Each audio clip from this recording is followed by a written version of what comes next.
Schedules, yeah.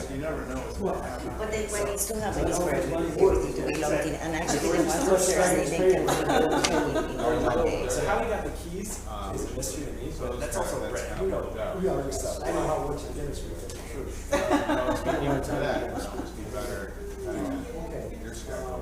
So we can follow up with him and see, where he's I'm at. good with anything. And then once he does have site control, we're happy to.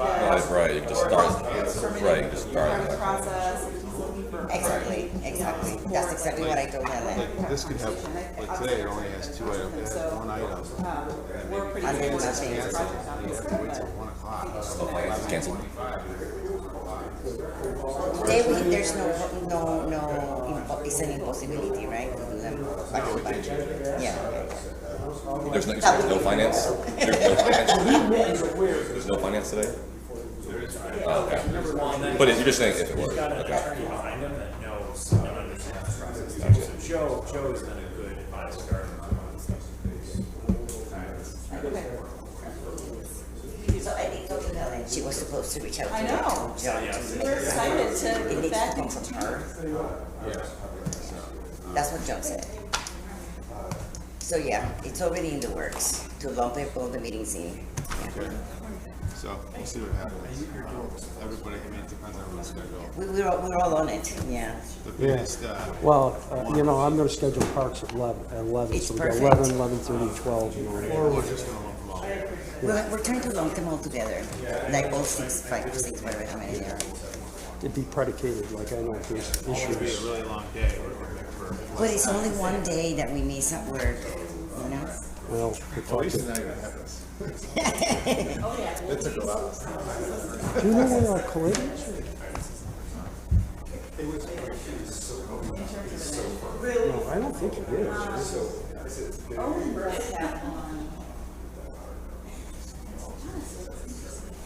So that will make a difference for the city hall employees, right? It will be a little bit better for them too. Well, If we yes, put them all yes and together. no, because Then they we have wouldn't to know sit when here. yours is gonna start. They also, they're in the building. And we could wait for them 5 It's minutes. like, you're not gonna need it for another half hour.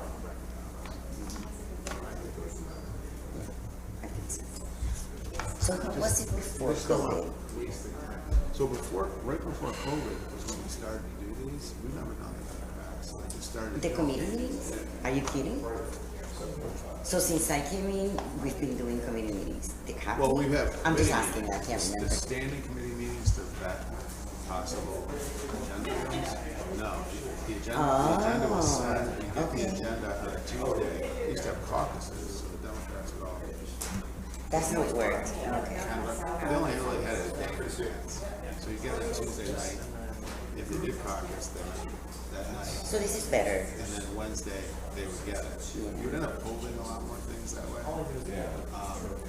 But it's kind of like, what has happened is, you talk about them kind of at length in the standing committee meetings, and then when you get to the Wednesday study session, those are shorter. Yeah.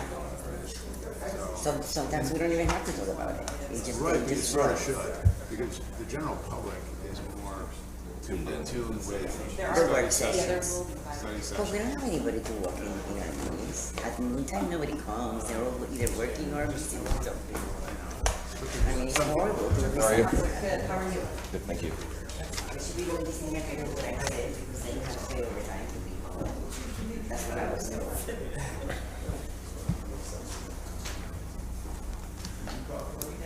I'm seeing it. Council Hogan, I put some documents on yours. Documents?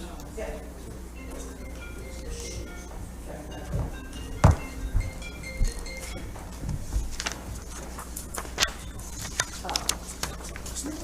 Definitely don't have quorum at this point.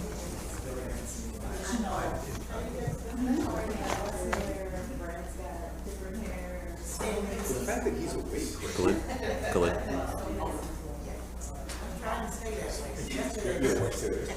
Yeah. Get in line. Get in line. He's on his way. Colin's on his way. Who else is on this committee? I don't know. Carney is. You will beat Carney Blunt. Council White. Tell me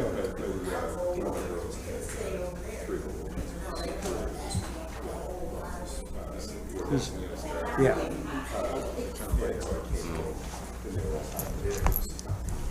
What is it with this chair? I feel like I'm freaking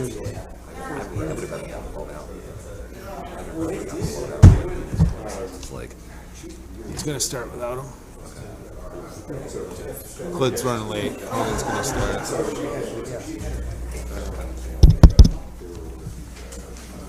We on, buddy? It is? Okay, folks, we're going to start. I just got a message from Councilor Day who wants us to start in the Economic Development Meeting Standing Committee. I'm joined by Councilor Paniagua, Councilor White, who's behind me. Could you move over there a little bit, Councilor White? Okay, there we go. Okay. So I guess we start with the items from Community Development. Jen, you're going to start us off with? Good morning, I think, still, councilors. Jen Tift, Neighborhood and Business Development. So we have two items, I think, on your agenda. I'm honestly not sure which one's first, but I'll just start with what I've got. So we actually have an ARPA appropriation related request. I think this is probably the first one you guys are considering, so we're excited. It's actually an appropriation and an allocation and contract with the Syracuse Economic Development Corporation, which, as you all know, is our nonprofit arm of the city, which is responsible for economic development and supporting our small businesses.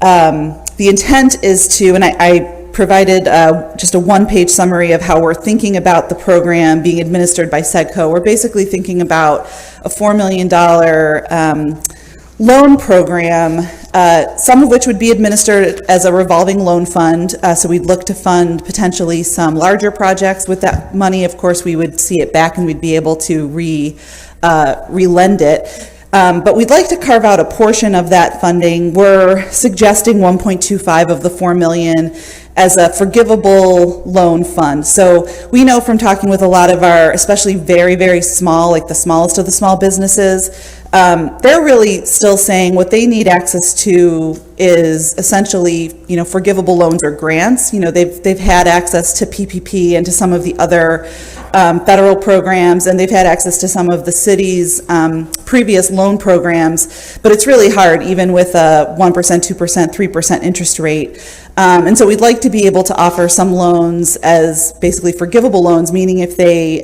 meet certain criteria, like they actually hire some more folks or some of those types of incentives, then we would forgive the loan. So it would basically convert into a grant. The other loan fund, which would be a 2.75 revolving loan fund, we would look to truly operate as a low interest loan, but we're thinking pretty low interest. So between probably 1% and 2%, which is lower even than the SEDCO loan programs typically, and certainly much lower than they'd get from any commercial lender or even the New York Forward Loan Program, which the state is offering at the moment. So we believe these loans will be, very, very needed for many of our small businesses who we know are obviously still struggling coming out of the pandemic, but many of which are really hoping to rehire, all of their staff, if not grow their staff. Many of them have expansion plans, and they'd really like to be able to see some of those things through. So now is a really great time, I think, to make more resources available for both expansion projects, but also just working capital for the businesses here. So I'll pause there and see if anyone has questions. So you'll probably work on the same template you worked on during the pandemic, as far as when you parceled out grants for people that had to buy equipment to abate the pandemic? Yeah, for the most part. There are some ARPA specific rules that are a part of the regulation that we're going to need to make sure we're aligning with, and those are a little different than even the COVID rules we were following under the HUD administered COVID program. But by and large, Council, you're absolutely right. We need to, I think, be able to look at, was the business negatively impacted during the pandemic, for example, and the types of things they're looking to spend the money on. Okay, so how would you determine who would get the more or less forgivable loans and who would have to be in the revolving loan program? Yeah, so part of it I think will likely be the size of the project. So for the forgivable loans, we would look to set a maximum amount that you could apply for. So we haven't, I think, exactly determined those amounts, but we would look to cap those so that we can make those resources available to the largest possible number of businesses. So we might cap those those forgivable loans at, $20,000 or $25,000, something like that. And we'd also look to really target those funds at businesses that are truly small businesses. So we'd probably have a tier that's focused on what we traditionally think of as small businesses, which is under 50 employees. And then we'd reserve a portion of those funds for what we call micro enterprises, which is businesses under 10 people, which we have quite a lot of in the city of Syracuse. We have a lot of sole proprietorships. We have a lot of very, very small businesses. And of course, we know those businesses were really disproportionately impacted during the pandemic. So we'd look to both carve out and reserve certain portions of the funds for businesses of different sizes. And then, like I said, we'd probably cap those forgivable loans at a certain amount so that we could make sure we can give out those loans. And really, a lot of them would be grants because they'd be forgivable to a larger number of businesses. And then if there are other businesses that have other types of projects, maybe a true expansion project that requires more than $25,000, for example, or whatever the cap would be for the forgivable loan, we'd look to issue them, a more traditional loan, like I said, still very low interest, which would help them, maybe with gap financing or things like that. We know there are some projects like that are still really struggling. Frankly, the Landmark Theater is one of those types of projects, and we would suspect that they would, for example, apply for that type of a loan. So are they all existing businesses, or? So we would, we would need to probably target them to existing businesses. There are some very specific language in the ARPA regulations that talks about, the intent is to support businesses that were negatively impacted during the pandemic. So that sort of presumes that the business was around, during the pandemic. We believe that there is an exception, though, from our read of the regulations. For example, let's say you were a small business and you started up during the pandemic. There are a set of census tracts in the city, and we can share the map with those of you that haven't seen it yet. There are a set of census tracts that are considered qualified census tracts from an ARPA definition perspective. Those were the census tracts hardest hit from a pandemic perspective, both from a health and an economic perspective. And so we believe, for example, if there was a request that came from a newer business, but it was in one of those qualified census tracts, we could, award them a loan. But, the intent of ARPA was really to focus on, obviously, businesses that were negatively impacted during the pandemic. The only thing I am concerned about, I see this amount of money, $4 million, and this would be the concern of any other ARPA funding, is that us having the resources to correctly audit everything. Mm-hmm. So Yep. you're confident your department's going to have it's $4 million? Yeah, so, we're fortunate, I think, at MBD that, we have our own finance team. They're very, skilled and practiced at both the, processing of payments out to different vendors, but also the tracking and the compliance related to that. They administer all of our CDBG grants, for example, that we will pass through to all the different nonprofits in the community that apply for the CDBG funds. They've been assisting us, obviously, with the COVID-19 grants and loans that we administered in the past year. And of course, they are the same ones that administer the SEDCO traditional loans.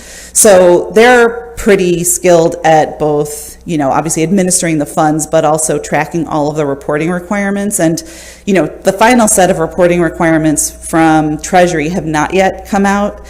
So we don't, exactly know yet what's going to be required of us from a reporting perspective. But as I said, we're fortunate as a department that we sort of have a team of people that's pretty practiced at exactly that. I commend you on what you did during the pandemic, too, as far as that goes, as far as sending out grants, much needed grants to businesses that have to deal with it. We're joined by Councilor Bay, so I'm going to lateral to you. Appreciate it. Thanks, Jen. I'll ask the question that I asked when we spoke a couple days ago on the subject of the, is it 4 million? Is that the number for? Yeah, that's the number we're going in with, and so we feel pretty confident starting with that number. I think we're capable, to Councilor Hogan's points, of administering that number. I think certainly open to dialogue about a different number. I know, your perspective is it should be higher.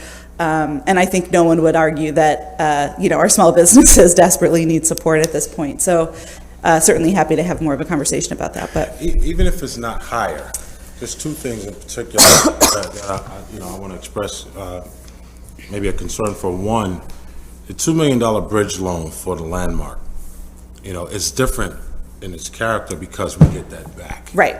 And so for that reason, it's my position that I think that $2 million should be separate, which will leave 4 million legitimately for businesses that's been negatively impacted by COVID.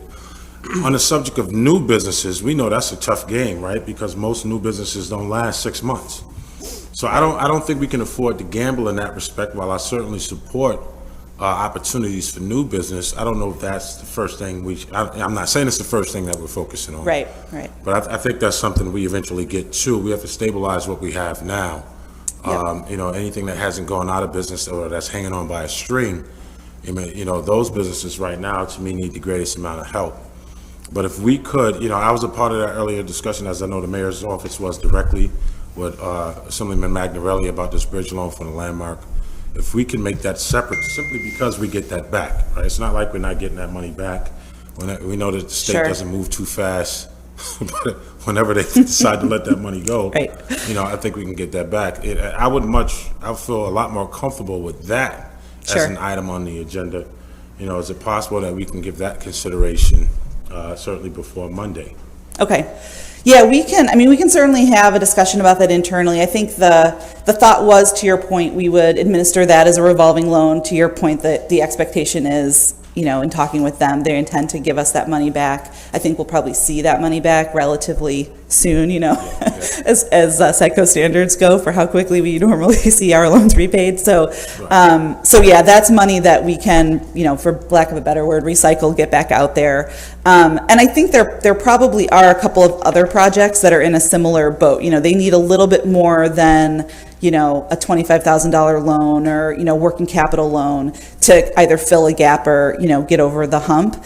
So it's probably not just the landmark, although we certainly are thinking of them in mind when we have this revolving loan fund. So yeah, they were very much intended to be in that bucket for precisely that reason. So yeah, we'll take it back and we can talk internally. And I think the study session is a week from next Wednesday, right? So we can follow up with you next week. Yeah, if we could, even Okay. to you, Deputy, because it's different, right? Because when we're doing the loans to businesses, it's a loan, there's a small interest they pay back. The same doesn't apply for the landmark. They're literally giving us back the same amount of money. They're not paying any interest on it, to my knowledge. At least that's not how it was communicated to me from the Assemblyman. So I think he's expecting to give us back the exact amount that we give them. Okay.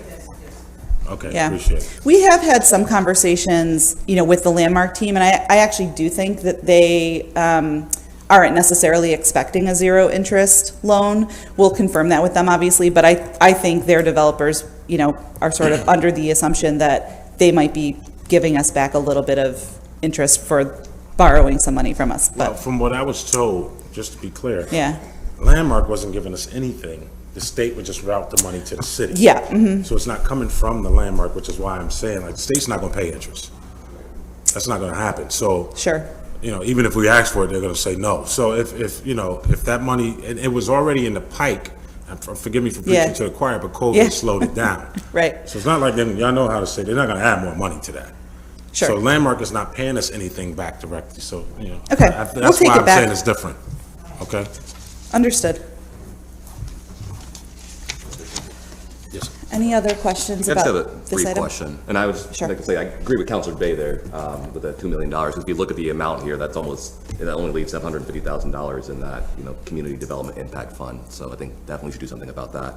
But my question would be, are we paying SEDCO to administer these funds, or do they require any additional support to do so? At this point, we don't believe so. Okay. We'll administer it as part of the normal operations of SEDCO. Certainly. And have we looked at what exactly the criteria are going to be to determine whether or not a loan is going to be forgiven or converted? Yeah, so we started to think a little bit about it. Ultimately, the SEDCO board is going to have to, kind of approve the design of the package. So we can obviously bring some recommendations to them, but once we basically contract with SEDCO to administer the program, they'll need to finalize everything. We do have some examples of eligible criteria at the bottom of the one pager that I handed out. So we'd look to both, I think, indicate the types of projects we'd be willing to provide funding for. So, capital improvements or renovations, that sort of thing. We could also fund things like planning costs for those sorts of things, or other working capital. I think we'd look potentially to fund things like pre-development costs. We hear time and time again from especially really small businesses when they're trying to undertake projects, there really are no viable resources for pre-development. So especially if you're a small business, minority or woman-owned business, chances are, you might not have the money in your bank account to spend on some of that stuff. So those are some of the biggest needs out there. And then, there's a lot of language in ARPA about priority industries. I think we would look to give priority to certain industries that we know have been really negatively impacted. Obviously, retail and food and hospitality are among, those that are pretty Let me just stop highly you there, impacted. because I'm not necessarily talking about the criteria to earn them. But you were making the point that these would be turned into either microloans or grants or forgivable loans, right? So I'm wondering, have you thought about what's it going to take for that to occur, right? And then my second question to that is, couldn't we direct SEDCO that we want certain requirements for forgiveness or eligibility? Right? Yeah, of course. I mean, the traditional stuff that we would look to incentivize, right, would be, hiring new staff, for example, and those types of things. I think, and those are easy to report back to us too, because we need to kind of give them stuff that's measurable that they can easily report back and show that they've met the requirement. So obviously, stuff that is quantifiable is most appropriate. I do think hiring is a really key thing, because we know that's something that ultimately a lot of the businesses are trying to do, and some of their hiring challenges are just with the availability of employees at this point, which I know we all know and read the articles, but a lot of folks really do need working capital as well for that sort of thing. The other things that we could try to do, which we frequently do with SEDCO, is try to put certain protections around any equipment that we finance. So if, for example, someone tries to undertake an expansion, they invest using our funding in different types of equipment, and then they're no longer able to operate, or the business closes, we can kind of retain access to those assets, so that we can then put those back into use. Sure. Oh yeah, please. Councilors, Eric Ennis with Neighborhood and Business Development. So the only point I was going to add to your question, Councilor, was over the last year, we have been doing meticulous record keeping and even just verifying expenses. Because one of the things with the way the program works, we're trying to support and we were trying to get funding out the door in a rapid fashion to deal with the immediate need. But then on the back end, making sure we have proof of receipts, proof of expenses. I think that in the proposal that you have before you, we just wanted to make sure that we have even more grasp on what it is that they're spending the money for, to the point Councilor Hogan made about the federal auditing requirements, so that then we can be able to say, as long as you have met this criteria, you've done what you said you were going to do when you applied, we would have the ability to convert this into a forgivable loan. So I think more than anything, it's just there's a contractual relationship with the borrower that they understand. They can't change the proposed use all of a sudden without notifying us, because of the fact that puts in jeopardy their ability to have the loan forgiven. No, certainly, I understand that. I'm just kind of wondering what it is exactly that the criteria is going to be that you're asking us to approve, right? So, to the extent that we can have any control over that, I would like to see some of that information first as we move forward. Sure, okay, and very much noted, so. Okay. Any other questions on this proposal? I think these two grants would be a little different, right? I mean, do you have the same process as Councilor White is asking? Sure. For the grant, for converting this into grants? Exactly. They are a little bit different from how we were doing things in the heat of the pandemic, I think, but the priority industries that were noted in the proposal is a key part of this because we are trying to address where even after PPP programs or other resources that were put out there, we know that there's still economic hardship that a lot of these businesses and core industries are facing. So it would be, I think in terms of the way that they're administered, it is going to be very similar because SEDCO, we work as a part of neighborhood and business development. We're handling all the underwriting. We recently did add new staff to our team. So I think the capability is there, but we also want to make sure this program, as COVID has evolved, our lending and our grant making needs to evolve too. So, I mean, basically, you're just going to we're going to give you a big chunk of money, $4 million. Then you're going to administer it the way you want it. And then at the end, we won't have any say. We won't know. We won't be able to vote. It'll never appear on our agenda. SEDCO will have open, transparent meetings. Yes. It'll be just like the PPE grants. Yep. It would not be. Even though some of the PPE grants, it says here that priority are going to be given to people that didn't get any PPE grants. So the proposal was for anyone who if they were assisted with SIDA or SEDCO grant programs in the past, we want to make sure we're also supporting businesses that didn't have that financing or funding within the last year. So one of the points we were trying to make is that for other businesses that maybe didn't receive those funds, we just want to make sure that we're supporting and helping other businesses that weren't able to access those dollars in the past. It doesn't exclude anyone, but we just want to make sure we're giving priority status to other businesses that we didn't get the chance to support. So if I'm a before. business and I want, how are you going to promote this? How is it going to be administered? How are you going to get access the same way as you did before? Or? And I think in a similar fashion, but then building off the things that we learned. So as we've done several rounds of grants, we knew we wanted to make sure that more than just doing electronic access like social media, we were doing direct technical assistance. We actually created a video and created ways of meeting with people who were applying to walk them through the application to make sure that they understood the requirements, the paperwork. I think this was something that we saw at the federal level when people were applying for PPP. There were people that didn't have the technical assistance to fully apply and do so adequately. So I think that's one thing our staff, we are directly assisting people when they're filling out these applications to make sure they're not missing something and it doesn't jeopardize their access to funds. And demographic data you're going to use to see the most hard hit neighborhoods. Absolutely. Yep. And I think that especially for neighborhoods where maybe there isn't as much access to capital, or especially if there's a high concentration of MWBE firms, we really tried to be intentional about that over the last year. All right, in the interest of time, we have about a minute and a half left before finance. I just have a statement. Okay. Sure. So, I told you, I'm not going to push against this, of course. Sure. But I just want to point out that, I'm not going to say that it's intentional.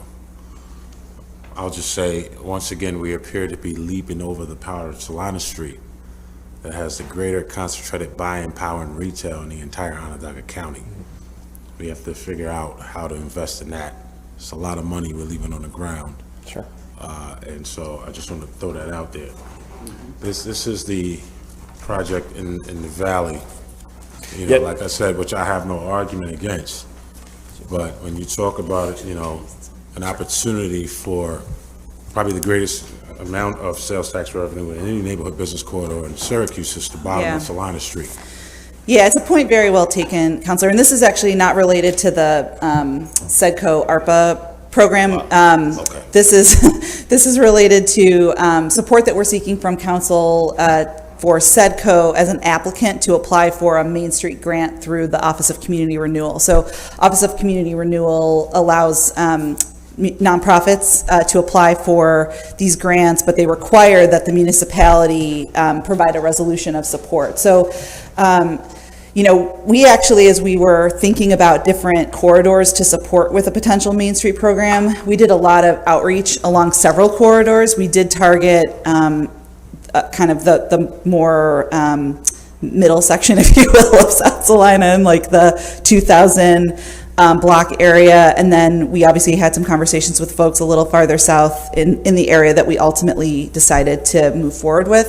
The Main Street program does require a certain amount of shovel readiness of the projects that they put funding into. And so the matching funds that are required by the state for those grants actually are required of the business owners that are receiving the grant money.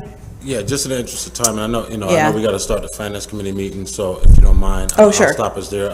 I'm familiar with Main Street, and the reason why I'm not giving any pushback, because those other blocks already had Main Street grants. Right. And the one you're talking about hasn't had it yet. Right. So that's why I'm not giving pushback. No, I appreciate But I just that. wanted to throw that out there. I'm for this block receiving a Main Street grant, but, let's not forget the greatest potential we have for Yeah. neighborhood business corridor revenue in the county. That's all I'm Appreciate saying. that. Appreciate it. Just reiterating what you said, those previous blocks had Main Street, so we're trying to identify the block who hadn't had that option. Okay. Thank you, counselors. So, well, let me say, if you don't mind, we'll call the movement of this item tentative, based on, contingent on the discussion on the Landmark Theater. I think that should be a separate $2 million. All right. And that concludes the Economic Development Committee. Councilor Green. Yeah, sure.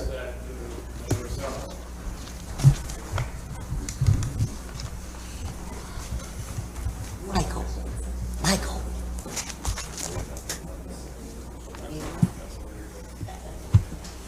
I guess what they're saying is, you can try to talk more directly. They're picking up what the speaker is saying a lot clearer than. Hola, hola, hola, hola. I just want to give a second and turn off the mic so it doesn't seem like.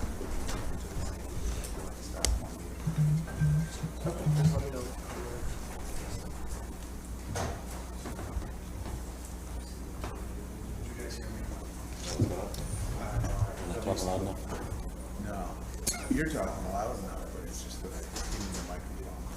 Those mics are different than these mics, and like you can hear Chad. That means we need new mics because it's You cheap. guys need to